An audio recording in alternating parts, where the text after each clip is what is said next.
வணக்கம். மற்றொரு காணொலியில் இணைந்திருக்கின்றோம். குற்ற செயலுடன் தொடர்புடைய இசாரா செவ்வந்தி கைது செய்யப்பட்டுள்ள நிலையில் நாமல் ராஜபக்ஷ அச்சமடைந்துள்ளதாக அரசாங்கம் தெரிவித்துள்ளது. நாமல் தொடர்பான எந்த தகவலையும் இசாரா இன்னும் வெளியிடவில்லை. அது குறித்து நாமல் அச்சமடைய தேவையில்லை என பிரதியமைச்சர் எரங்கு குணசேகர தெரிவித்துள்ளார். கைது செய்யப்பட்டுள்ள இசாரா தொடர்பான விசாரணைகளை அரசாங்கம் முன்னெடுக்கும். குற்றவாளிகள் தண்டிக்கப்படுவார்கள் என பிரதியமைச்சர் சுட்டிக்காட்டினார். இவ்வாறான ஒரு நிலையில் இசாராவை கைது செய்வதில் காலதாமதம் ஏற்பட்டதாக ஸ்ரீலங்கா பொதுஜன பெரமுனவின் தேசிய அமைப்பாளர் நாடாளுமன்ற உறுப்பினர் நாமல் ராஜபக்ஷ அரசாங்கத்தை விமர்சித்துள்ளார். செவ்வந்தியை கைது செய்ய அரசாங்கத்திற்கு ஒரு வருடம் சென்றுள்ள நிலையில் மக்களின் குறைகளை தீர்க்க அரசாங்கம் எவ்வளவு காலம் எடுக்கும் என கேள்வி எழுப்பியிருந்தார். அரசாங்கத்தின் போதைப்பொருள் எதிர்ப்பு நடவடிக்கைகள் குறித்து நாமல் விமர்சனம் செய்துள்ளார். போதைப்பொருள் பாதாள உலகத்திற்கு எதிராக ஊழியர்களும் உளவுத்துறையும் தேவையான வளங்களும் ஏற்கனவே உள்ளது.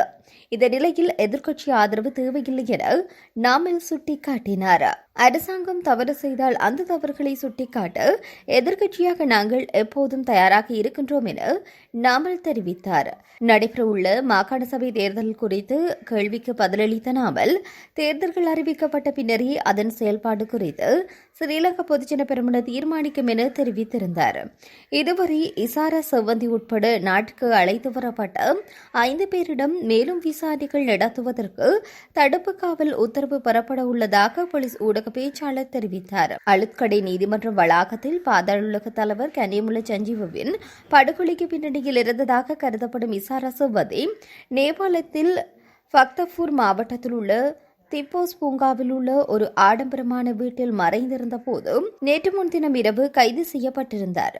சந்தேக நபருடன் பாதாள உலக குழு உறுப்பினர்கள் உட்பட மேலும் 4 பேரும் போலீசாரினால் கைது செய்யப்பட்டு நேற்று மாலை இலங்கைக்கு அழைத்து வரப்பட்டனர்.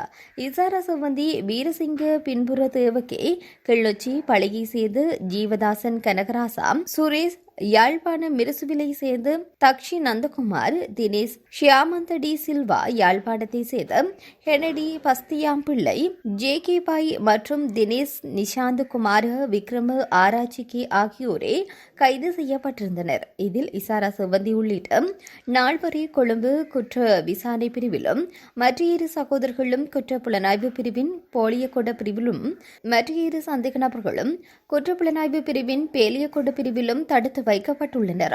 தற்போது இவர்களிடம் மேலதிக விசாரணைகளை மேற்கொள்வதற்கு தடுப்பு காவல் உத்தரவுகள் பெறப்பட உள்ளதாக தெரிவிக்கப்படுகின்றது. இதேவேளையில் கனியமுல்ல சஞ்சீவவின் படுகொலைக்கு பின்னர் மெத்தனியாவில் ஒளிந்து கொள்ள இசாரா செவ்வந்திக்கு சம்பத் மனம்பேரி உதவி செய்திருக்கலாம் என்று சந்தேகம் போலீசாருக்கு ஏற்பட்டுள்ளதாக தகவல் வெளியாகியுள்ளது. கனியமுல்ல சஞ்சீவ கொலைக்கு பிறகு இசாரா கொழும்பு சுற்றியுள்ள பகுதிகளில் பல நாட்கள் மறைந்திருந்த நிலையில் பின்னர் அவர் மதுக்கம பகுதிக்கு சென்று அங்கிருந்து மெத்தனிய பகுதிக்கு சென்று பாதுகாப்பான இடங்களில் தஞ்சம் புகுந்துள்ளமை தெரியவந்துள்ளது. மேலும் இவர் நேபாளத்தில் பக்தபூரில் ஒரு அறையை வாடகைக்கு எடுத்து வீட்டு உரிமையாளரிடம் தான் ஒரு இந்திய பெண் என்று கூறி வந்ததாக புலனாய்வாளர்கள் கண்டறிந்துள்ளனர். அவர் இந்தியாவின் பெங்களூருவை சேர்ந்தவர் என்றும் சுமார் 1 மாத காலம் பக்தபூரில் தங்கியிருந்ததாகவும் பெரும்பாலும் தன்னுடைய அறைக்குள்ளேயே தங்கியிருந்ததாகவும் விசாரணை அதிகாரி ஒருவர் கூறியுள்ளார். பேலியகொட குற்றப்பிரிவின் இயக்குநர் உதவி போலீஸ் கண்காணிப்பாளர் ரோகன் ஒழுகல மற்றும் குற்றப்புலனாய்வுத்துறையின் போலீஸ் ஆய்வாளர் கிராண்டி சில்வா ஆகியோரால் 3 நாட்களாக நேபாளத்தில் தொடங்கப்பட்ட இந்த சிறப்பு நடவடிக்கையில் இவர்கள் கைது செய்யப்பட்டிருந்தனர்.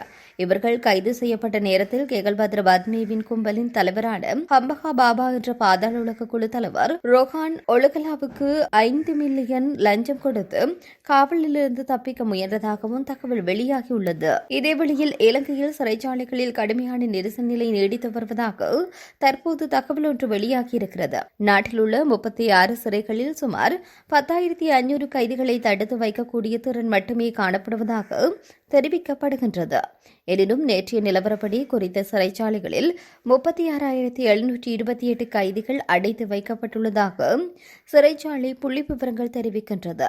வெலிக்கடை சிறையில் 1,400 கைதிகளை தடுத்து வைக்க முடியும் என்ற நிலையில் தற்போது 3,898 பேர் அடைத்து வைக்கப்பட்டுள்ளனர் என சிறைச்சாலை ஊடக பேச்சாளர் தெரிவித்திருக்கின்றார். மெகசின் சிறையில் 499 பேருக்கான இடமே உள்ளதாகவும் தற்போது 2958 பேர் தடுத்து வைக்கப்பட்டுள்ளனர் எனவும் அவர் தெரிவித்தார். கொழும்பு ரிமாண்ட் சிறையில் 328 பேருக்கு இடவசதி இருந்தும் 2664 பேர் அடைத்து வைக்கப்பட்டுள்ளனர். மக்கர சிறையில் 991 பேருக்கான இடவசதி காணப்பட்ட போதிலும் 3818 பேர் இருக்கின்றனர் எனவும் அதேபோல அங்குணு கொலப்பலஸ்ல சிறையில் 1047 பேருக்கான இடத்தில் 1898 பேர் இருப்பதாகவும் அவர் கூறினார். அதேபோன்று நாட்டில் பிற சிறைகளில் இதே நிலை காணப்படுவதாகவும் தெரிவித்தார். சுமார் 5 முதல் 6 அடி பரப்பளவு கொண்ட சிறை அறையில் 1 முதல் 3 பேர் வரை இருக்கக்கூடிய நிலையில் தற்போது அதே அறைகளில் 17 முதல் 19 பேர் வரை அடைத்து வைக்கப்பட்டுள்ளதாகவும் அவர் கூறினார். சிறை அறைகள் மாலை 5 மணிக்கு பூட்டப்பட்டு மறுநாள் காலை 6 மணிக்கு திறக்கப்படுகின்றது. இதற்கிடையில் கைதிகள் மிகுந்த நெரிசலில் இரவை கழிக்க வேண்டிய நிலை ஏற்பட்டுள்ளது. கைதிகளில் பாதிக்கும் மேற்பட்டோர் போதைப்பொருள் தொடர்பான குற்றச்சாட்டில் உள்ளதாகவும் குறிப்பிடப்பட்டுள்ளது.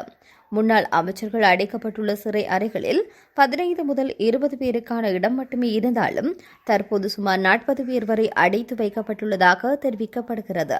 அரசு ரசாயன பரிசோதனை அறிக்கைகள் தாமதமாக வெளிவருவதனால் சில சந்தேக நபர்கள் 8 முதல் 10 மாதங்கள் அல்லது அதற்கு மேல் சிறையில் நீண்ட காலமாக தங்க வைக்கப்பட்டுள்ளனர் எனவும் அவை விரைவாக வழங்கப்பட்டால் சிறைகளில் உள்ள சந்தேக நபர்கள் எண்ணிக்கையை குறிப்பிடத்தக்க அளவு குறைக்க முடியும் எனவும் ஜகத் வீரசிங்க தெரிவித்துள்ளார்.